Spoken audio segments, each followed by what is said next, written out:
welcome. Thank you, Dr. Das. There's a comment that says, thanks, Dr. Sarit, the brainstorming session with a lot of innovative ideas. We like the Green Future Plan. And there's a lot of flooding of comments in terms of the innovations. Yeah, hopefully I can take those Congratulate comments. you. Yes. Thank you. Moving on, we move to our next speaker, Mr. Deb, who is a manager research at Sustainalytics. He will be speaking for the sustainable goal number 12, and the topic is responsible consumption and production.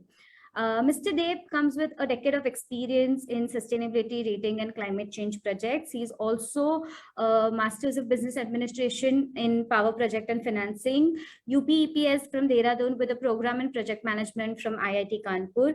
Also a policy advisor and a biodiversity climate change. Has been a policy advisor for the biodiversity and climate change, has accomplished multiple project management and technical consultants. He has successfully conducted 300 plus water, health and safety and energy audits, which is truly remarkable. And over to you, Mr. Deb. The stage is all yours. Yeah. Thanks, Shamli, Dina, for the introduction. Thank you. Let me try to share my screen first. And... Sure. How are you? Good to see you. Good evening. I'm doing good. Thanks. Okay.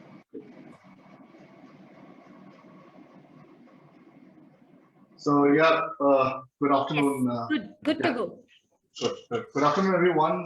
Thanks EnviroCare for having me here. I think it's a pleasure to be here and come and speak on a topic which was very close to me at least a year back while I was working with CII. That was kind of helping industry on managing the plastic menace, particularly. And just to give you a further introduction, I like already Dina had already mentioned about me, but then I have been working now in this space for 12 years. Started working on climate change, climate finance, particularly on projects such as CDM, DCS, etc. Then moved on to be work as an auditor on health and safety environment management systems. I then worked for a long stint in CII. While I was working there, I was looking after a few areas such as biodiversity to start with, where I had instituted an initiative called India Business and Biodiversity Initiative, which is still there. It was initially funded by GIZ and was supported by Ministry of Environment, Forest and Climate Change as a precursor to the requirement from CBT to have a business initiative on biodiversity in India. So we began that. We got a lot of Indian industries who became part of it. The whole idea was to mainstream the discussion on biodiversity with the corporates, and also kind of mainstream the activities in their business activities, in their operations, in the supply chain. So how they consider biodiversity, look into the broader prospect of biodiversity, moving beyond just planting trees, looking into the flora and fauna, also looking into it as a landscape. Beyond that, I also worked extensively on climate change, which was obviously my area of expertise. On climate change, what I mean was working with corporates on helping them with their climate change strategies, decarbonization strategy, helping them with many, I would say, global initiatives such as, say, carbon pricing, science-based targets, which a lot of corporates are doing nowadays, which typically are helping them to progress on this very critical issue, such as climate change, and also help them reduce GHG emissions, which evidently also kind of helps in reducing.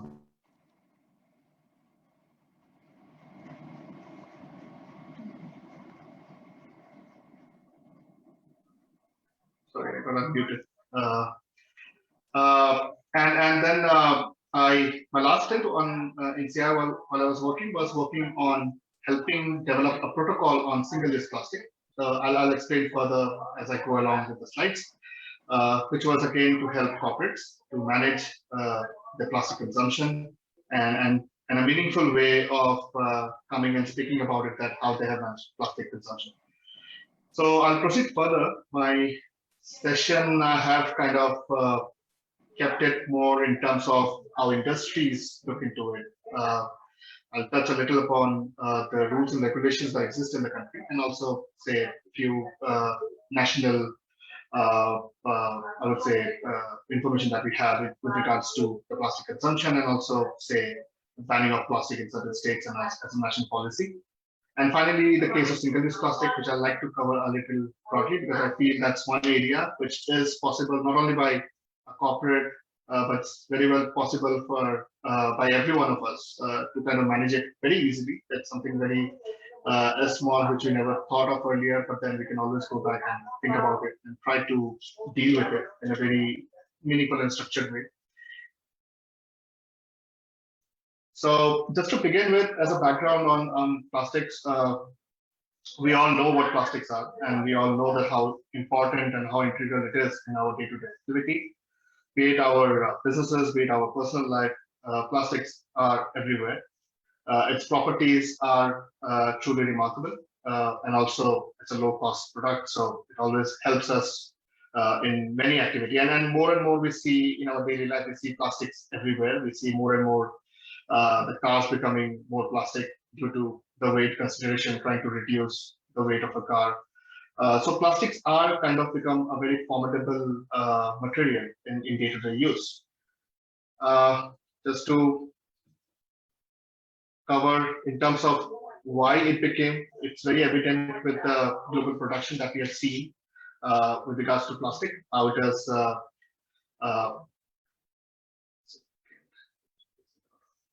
I'm facing a lot of network issues. I'm just trying to switch off my video for now. I'll switch on it. So the global production has grown from 2 metric tons to close to 380 metric tons till 2019. That's a figure that we have. It has been growing very steadily, and then of the last couple of decades, it has seen tremendous growth, and all kind of plastics in that. Just to quickly have an understanding in terms of plastic production, plastic consumption, if you look globally, you see, let me start with India. India produces around 9% of the plastic, we consume around 5% of the plastic. So the numbers might not be completely correct because a lot of the plastic used in India don't go reported. So a lot of the things do remain unreported. So hence we can't completely rely on the number, but still we can see that there is still India as a country is not using as much as plastic as it produces, unlike many other countries in the globe. Also, like to know about the plastic. Majority of the plastic that we see either ends up in landfill. Very few, or very little amount actually gets recycled and incinerated. These are all numbers from various, I would say, resources which are there, and that is where the problem begins. So plastic being a very important material, but because after we use plastic, typically it ends up in landfill in our nature. That it basically becomes a problem to tackle with, and that's where the problem lies. Like I said, just to focus more on India, India consumes quite a significant amount of plastic. Obviously, we have a huge population. It's bound to happen. And among that, we can see even city-wise, there are cities like Delhi and Mumbai obviously lead the chart in terms of amount of plastic consumptions. Now, this figure is obviously from 2015, so the numbers might have changed of late. And like I said, half the plastic that we produce, half of them that are consumed are ideally thrown away only after using it once, which basically becomes. This is just to give another perspective about how the plastic consumptions in terms of application exist in India. So you can see very clearly packaging industry obviously leads the chart of having almost 24% of the share. Then you have agriculture as an industry also uses a lot of plastics. Then you have electronics, and then the building sector, and then the houseware sector, which also has a huge amount of plastic consumption. So that's around 10%. So that's kind of a, I would say, a very balanced wheel. It's not skewed towards one particular activity or particular application as a whole, but then it's kind of balanced everywhere. Plastic is used almost everywhere, and but then obviously packaging is one area which is leading the charge. These are some more statistics in terms of plastics, just to kind of highlight this again to the 2015 data. I'm sure this data won't be, there would be a huge difference. But then in terms of just comparing, India still uses only 1/10 of what the plastic consumption happens in the US. So though the amount of consumption is still less, but then yes, it's obviously becoming a big challenge for India. Typically, like the earlier graph highlighted, plastic product demands and the growth drivers. We see typically agriculture, where a lot of advanced agricultural technology are demanding more and more plastic. We see infrastructure industry like buildings and construction. And then we have the packaging industry, where we see the huge amount of plastic consumption happens, and that's where the new rules and regulations have also come up to manage. And then the other growth areas such as the automotive, appliances, medical, personal care, even the electronic products that we use are also having a huge demand in terms of plastic. Just to quickly kind of look into this, why? Because the later part of my presentation, I'll try to quickly also talk about it. That how we look, why we look into the different kind of plastics, particularly what the number means. So like all the numbers that you see along with the plastic, like 1, 2, 3, 4 till 7, this all means different kind of plastic polymers. And then they obviously have different uses in our day-to-day life, like PET, which is very common, is used almost in our bottles, like drinking bottles, your mineral water, juices, your cooking oils, etc. You have the high-density polyethylene, then you have the PVC, LDPE, PES. All of them have different uses, and all of them are used. All of them have a different level of usage and a different level of accumulation in the region.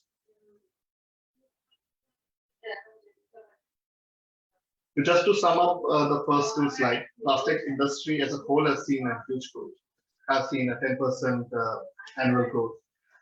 It's further expected to escalate by 10.5%.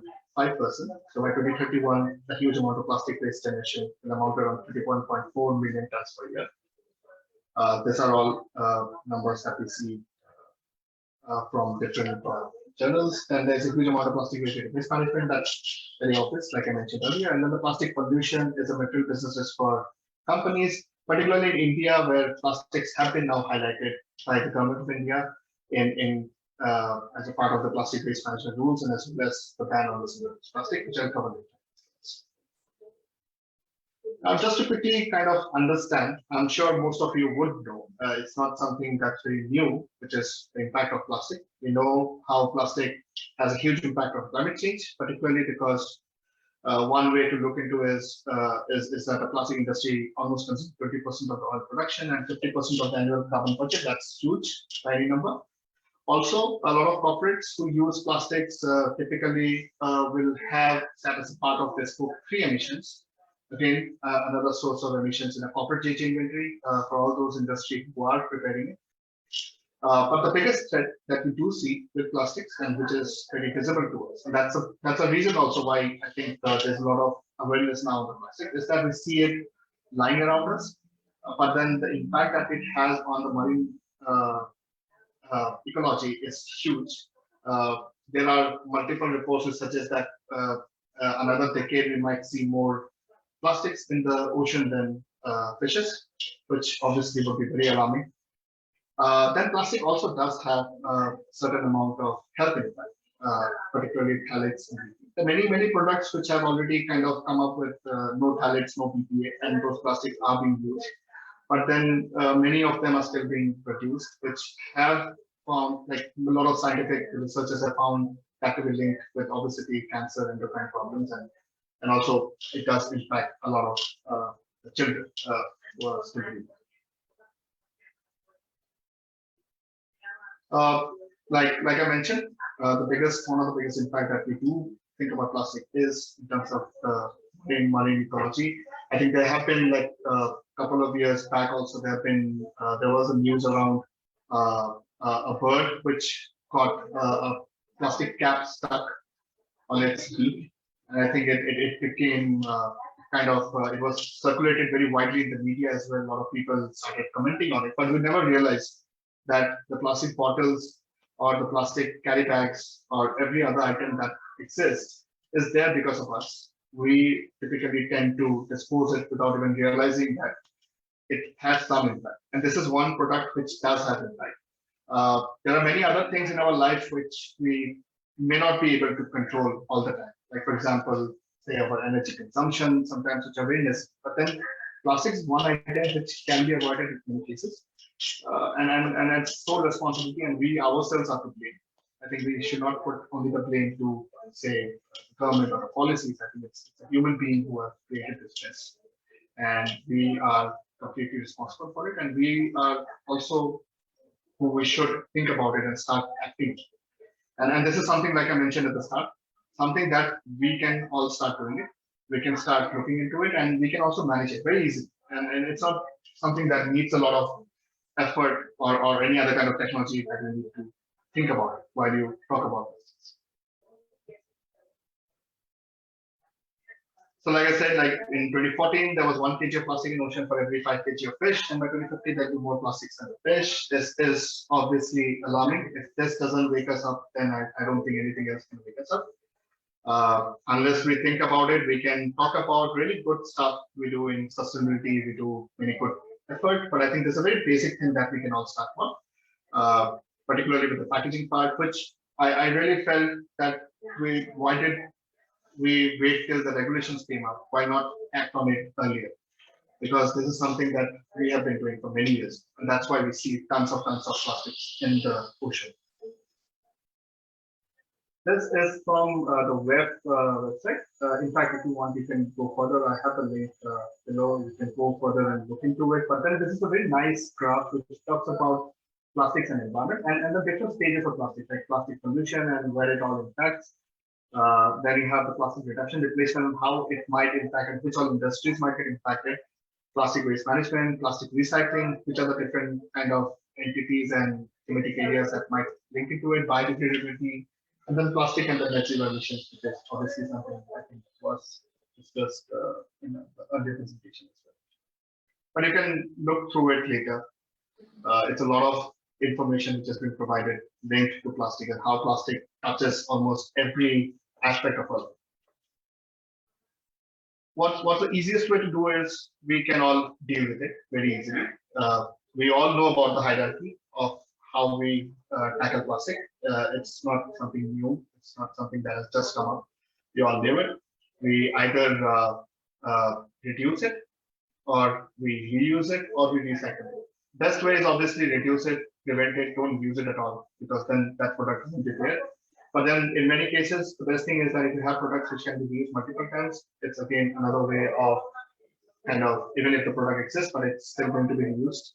And then recycle. I think more and more plastics coming up and getting recycled is still a good sign. But then we all know the amount of recycling still is very low and in many cases very nascent. It doesn't actually end up recycled, it just ends up in a lot of landfill. Then you have waste to earth, which is basically sending everything to the landfill. Then incineration, again, that's polluting, unless you have technologies to tackle care of the the pollution that happens. And then the final, the landfilling part, which is one of the waste disposal area. Now, this is typically in hierarchy that we have to think about when we think about plastics. Now, rules and regulations, just to start with a global understanding, Basel Convention was there for a long time, since 1980.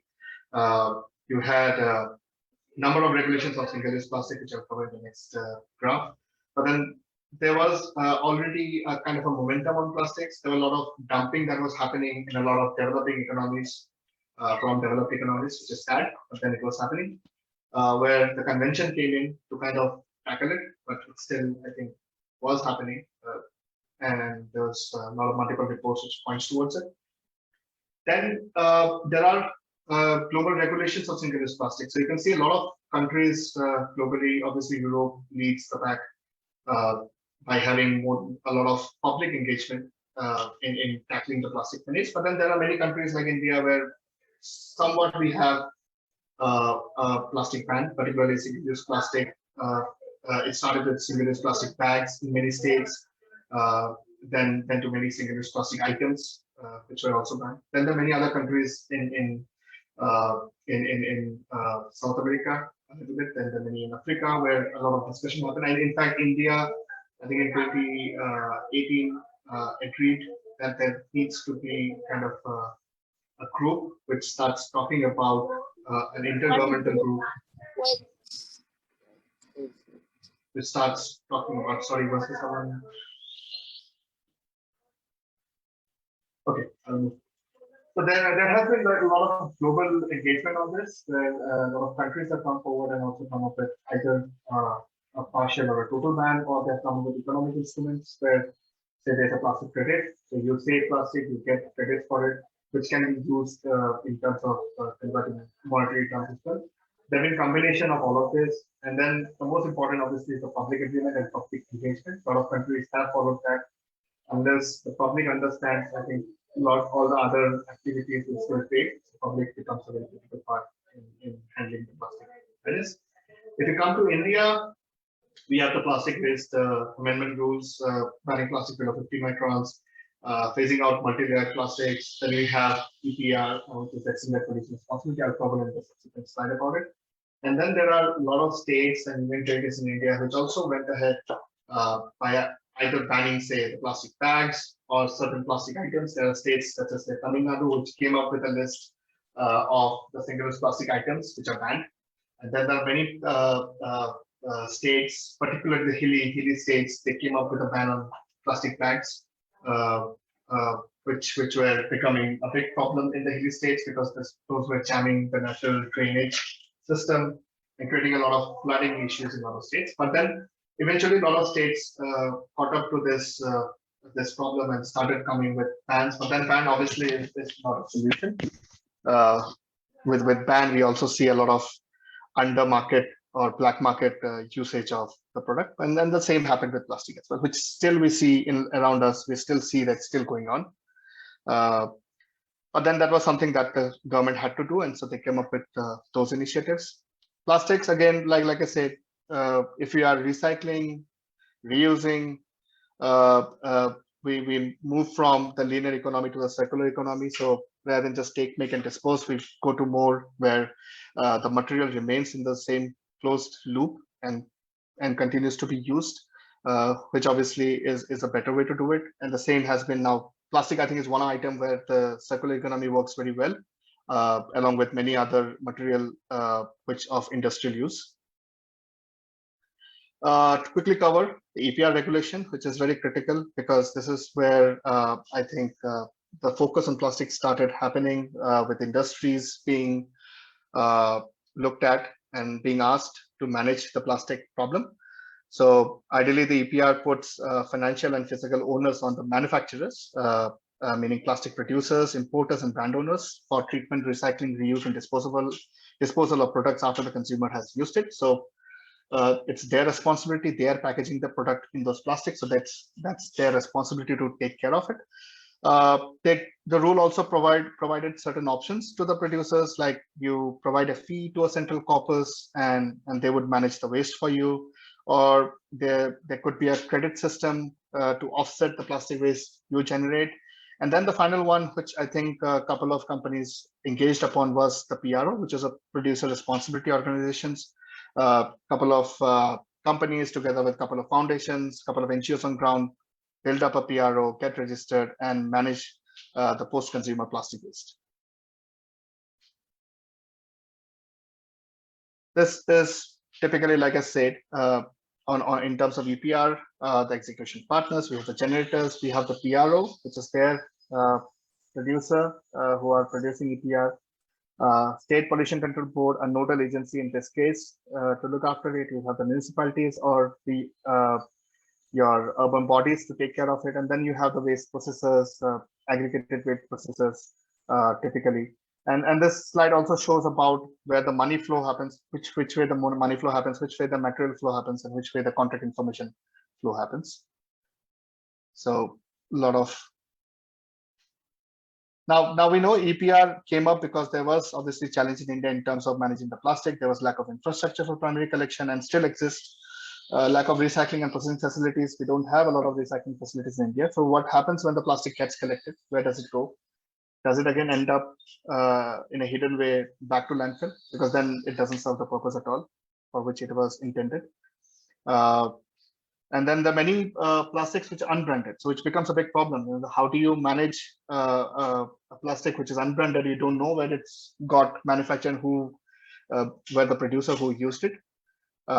Monitoring control becomes obviously an issue because of how deep plastic is in our economy. And then, like I said, recycling against waste to energy or co-processing. Again, a lot of industry, particularly cement industry, which came forward to use this as an AFR. And it actually helped a lot. Cement industry is one of the pioneer industry to help manage the plastic waste. But then again, making or getting those plastic waste to the cement facility is a big task in itself. And somewhere there has to be some kind of good process to enable this very smoothly, which still doesn't exist. In many cases there are, but not in all cases. Now, Indian initiative, I think, was very critical when our Honorable Prime Minister came up with an announcement of banning the single-use plastic, particularly. At that point, it was just an notice or information, you can say, where he urged our citizens to stop using single-use plastic, and that's the best way to do it. And obviously, there was further information due after that, but then the pandemic hit us. A lot of things got delayed, but eventually now we have more clear information. There has been the guideline which was floated, and another information which was floated for more stakeholder discussions. But this obviously was a very important initiative, because after this, from my experience, a lot of corporates started talking about single-use plastic. They started talking about how to manage single-use plastic, because we all want to be part of an Indian initiative, some initiative which benefits our nation. So a lot of companies started doing it. But one example that comes to mind, in which I personally also worked, was making Delhi Airport single-use plastic free. Delhi Airport managed through a lot of internal stakeholder consultation. Now, because it's an airport, there are many more facilities which are part of the airport nowadays. You have the food courts, you have the regular apparel shops, you have many other facilities like the bookshops, etc., which also exist there. All of them tend to have huge usage of plastics, either to sell their products or to kind of serve food in products, and all of those were actually being plastics, and huge amount of waste was generated. Small initiative, but it was a very meaningful initiative where they banned, and they had a discussion with all their partners in the airport to find alternatives. Many of them went ahead, found paper alternatives, found recycled paper alternatives, and many of them found way that the best way is not to have those plastic bags at all. And Mr. Dev, just a time check. Okay, I just have few more steps. Okay, thank you. Please. Sure. So that was an initiative where then I was part of CI at that point of time. We did an audit of the entire Delhi Airport, Terminal 1, 2, and 3, and we found that all the initiative that they had taken, all the policies that they have put up to ban single-use plastic in usage in airport was there, and there was no single-use plastic being used. Whatever was used was as per the rules and regulation above 50 micron in some cases, which was very important to be done. So that those were there. But then that was an initiative. Post that, many other Indian industries started looking into it. That's when we made the single-use plastic protocol. The protocol basically helps you kind of make an inventory on the different kind of plastic that you use. So if you remember the first slide that I showed about the types of plastic 1, 2, 3, 4, 5, 6, 7, industry can note down all those 1, 2, 3, 4, 5, 6, 7, what all different kind of plastics they use at different facilities and location, and then try to find out which are the single-use plastic among those items, and then have a policy and then implement those policy to reduce single-use plastic and finally become a single-use plastic free organization. So those companies which are not into, say, packaging their products and selling it outside, they still use plastics in their facilities. So a lot of those companies came up and started doing it also aligning with the state government's notifications on single-use plastic ban. And I think it's still going on. So I'm not very sure now what stage it is because it's been a year now. But then a lot of work is still been going on, and I'm sure that many more companies would follow suit, particularly because the ban on SUP again, MOCC proposed this time on March 2021, a ban on certain SUPs to be implemented in 3 phases. So eventually everyone has to do it. So phase 1, where the non-woven plastic carry bags of 240 microns and above would be allowed from September 30, 2021. Compostable bags are exempted. Then the phase 2, which is supposed to take from January 2022. And then the phase 3, which is supposed to be after that. India would ban manufacture, import, stocking, distribution, sale, use of additional single-use plastic items, including polystyrene and expanded polystyrene. So this obviously is still a proposed, and I think discussions are still going on. But then once it gets implemented, there would be obviously need for a lot of companies to look into it and start working on how they can become single-use plastic free. Certain guidelines and standards which the plastic industry, in particularly when you deal with managing plastic waste, I think is very important. Like for recycling of plastics, a standard IS standard of 15434 exists. But I'm not going to touch more into this. You can always read up. But then what was the business case of doing it? Typically, when we work with industry, we always need to have a business case. That obviously makes a lot of environment sense of not using plastic. But then there has to be some business case so that it makes sense for them to take it up in a large scale rather than just being a small activity as a whole. One was obviously that companies who started early obviously would be the industry leader. Their name would be there, being a single-use plastic industry. It saves money. Typically, we don't realize, but then once you do the inventory of single-use plastics and you also assign the cost that is there, you see if you are using more reusable plastics or items which are more reusable, you are saving a lot of cost of not buying those single-use plastic in the first place. You reduce your waste disposal cost as well. Typically, this waste would be costing you to be disposed somewhere, whether you are sending it to the recycler or anywhere else, you'll still have to pay for it. So you reduce that cost as well. And the final one, which is very critical, I think, in today's context where climate change is being talked about a lot, is that you are also able to reduce your GHG footprint, particularly your scope 3 emissions, because you use a lot of plastics. And if you are putting that as a part of inventory, so there's a huge possibility that you can reduce that as well. So thank you. I come to an end to my presentation. Over to you, Tina. Thank you, Mr. Deb. Thank you so much. Truly an honor to have you. And your presentation actually covers all the significant points. And we are really looking forward to a sustainable world. And it's high time that we stop the usage of plastic. Thanks for the lovely presentation. Yeah, thanks, Mr. Deb. Thank you. You have a lot of messages in the chat box, by the way.